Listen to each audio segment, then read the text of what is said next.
A very good evening बच्चों। आज की क्लास में हम IC 46 के चैप्टर 1 को पढ़ेंगे। IC 46 के चैप्टर 1 में कुछ बेसिक चीज़ें हमने देखनी है। डेली बेसिस में कुछ ना कुछ टॉपिक्स हम कवर अप करेंगे। तो सबसे पहले हम देखते हैं इंश्योरेंस अकाउंटिंग। देखिए, अकाउंटिंग हम सबको पता है अकाउंटिंग क्या होती है। जब भी आप अपने बिजनेस के इंपॉर्टेंट ट्रांजैक्शंस को रिकॉर्ड करते हो, such transactions can be related to your assets, liabilities, revenue, losses, anything. ठीक है।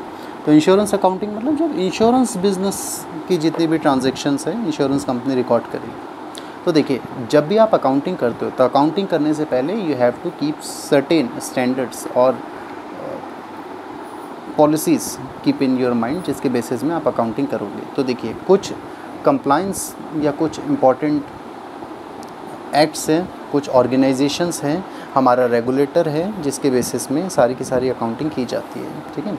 तो अगर आपको इंश्योरेंस अकाउंटिंग करनी है then you are required to, insurance companies are required to comply with companies act 2013। आप कंपनीज़ एक्ट 2013 के नॉर्म्स के अकॉर्डिंगली अकाउंटिंग करोगे। प्लस मतलब कंपनीज़ एक्ट 2013 को आपने वायलेट नहीं करना। देन आपको इंश्योरेंस लॉ अमेंडमेंट एक्ट 2015 के प्रोविजंस को वायलेट नहीं करना। आपको अकाउंटिंग स्टैंडर्ड्स फॉलो करने हैं जो ICAI इशू करता है। देन आपको डायरेक्टिव्स जो IRDA time to time directives देता रहता है, डायरेक्शंस देता रहता है अपने रेगुलेशंस के थ्रू, वो आपको फॉलो करनी है। तो इंश्योरेंस अकाउंटिंग करने के लिए आपको किसी भी इम्पॉर्टेंट रेगुलेटर या जो हमारे स्पेशल ऑर्गेनाइजेशंस हैं उनके नॉर्म्स को, पॉलिसी, उनकी किसी भी सेक्शंस को वायलेट नहीं करना। ठीक है। You have to keep all things in mind, try to start your recording of transactions. अब देखिए, जर्नल क्या होता है। तो अब जब हम रिकॉर्डिंग की बात कर ही रहे हैं तो देखिए, जब भी कोई ट्रांजैक्शन होती है, जैसे मैंने प्रीमियम रिसीव किया, कोई एग्जांपल आपने कोई परचेज़ की, सेल करी, ठीक है, किसी को पेमेंट करी, तो सारी की सारी ट्रांजैक्शंस जिस प्राइमरी बुक में रिकॉर्ड होती है उसको बोलते हैं जर्नल। ठीक है।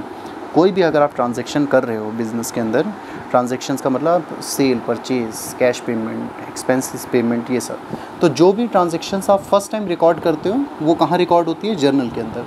ठीक है। तो जर्नल को हम क्या कह सकते हैं? Journal means if all transactions are recorded firstly in the primary book of account, then those primary books of accounts will be called as journal. Okay.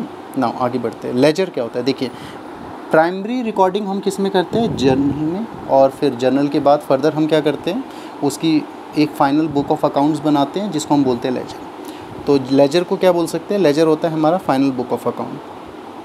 अब देखिए, आपने फाइनल बुक ऑफ अकाउंट बनाया, उसके बाद आप क्या करोगे? आप जितने भी लेजर बैलेंसेस है, लाइक परचेज़ बुक आपने बनाई, सेल्स बुक बनाई, ठीक है, तो उन सारी की सारी परचेज़ या सेल्स बुक की आप जब समरी निकालोगे, ठीक है, तो वो करते हो आप ट्रायल बैलेंस के अंदर। ठीक है। तो लेजर को हम ट्रायल बैलेंस को कह सकते हैं। देखिए, जर्नल क्या है? Primary book. लेजर क्या है? Final book. ट्रायल बैलेंस में क्या करते हो आप सारे के सारे लेजर बैलेंसेस की समरी को नोट करते हो। ठीक है। तो सारी लेजर बैलेंसेस की समरी को अगर आप नोट करोगे तो वो नोट किया जाएगा ट्रायल बैलेंस के अंदर। देखिए, इसके बाद अब ये कैश बुक क्या होती है?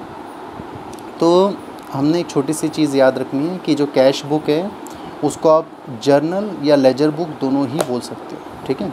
Cash book can be called as both a journal और लेजर, हमने ध्यान रखना है। अब देखिए, ये HO क्या लिखा हुआ है मैंने? ये HO और OO है OO है आपका head office and operating office. तो दोनों में डिफरेंस क्या है? तो देखिए, अगर मैं GI की बात करूँ, जनरल इंश्योरेंस कंपनीज़ की बात करूँ, तो जनरल इंश्योरेंस कंपनीज़ में जो बुक ऑफ अकाउंट्स मेंटेन होते हैं वो होते हैं OO में, मतलब ऑपरेटिंग ऑफिस में।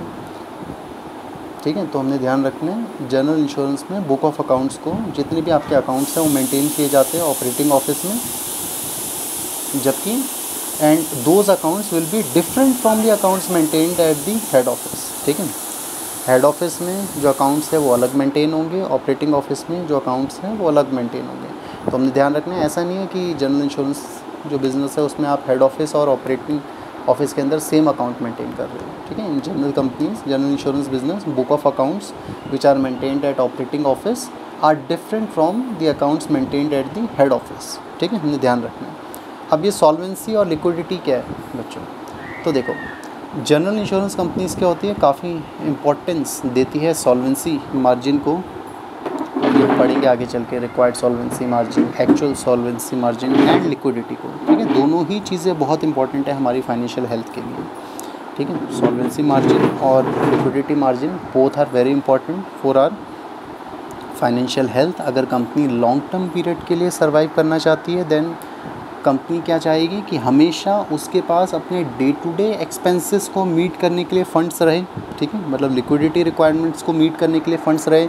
और सॉल्वेंसी क्या है, कंपनी चाहती है कि लॉन्ग टर्म पीरियड तक सर्वाइव करे, तो कंपनी हर टाइम ये चाहेगी कि उसके पास सफिशिएंट फंड्स हो so that company will be able to remain solvent, ठीक है। कंपनी इनसॉल्वेंट ना हो, ठीक है। कंपनी हमेशा अपनी डेट ऑब्लिगेशंस को मीट कर पाए, ठीक है। इसको डिटेल में हम पढ़ेंगे आगे चल के, ठीक है। तो आज की क्लास यहीं समाप्त करते हैं, इसको इन डेप्थ में आगे चल के देखेंगे हम फर्दर टॉपिक्स में। अगर आपको मेरे नोट्स चाहिए तो नोट्स के लिए आप मुझे कांटेक्ट कर सकते हो।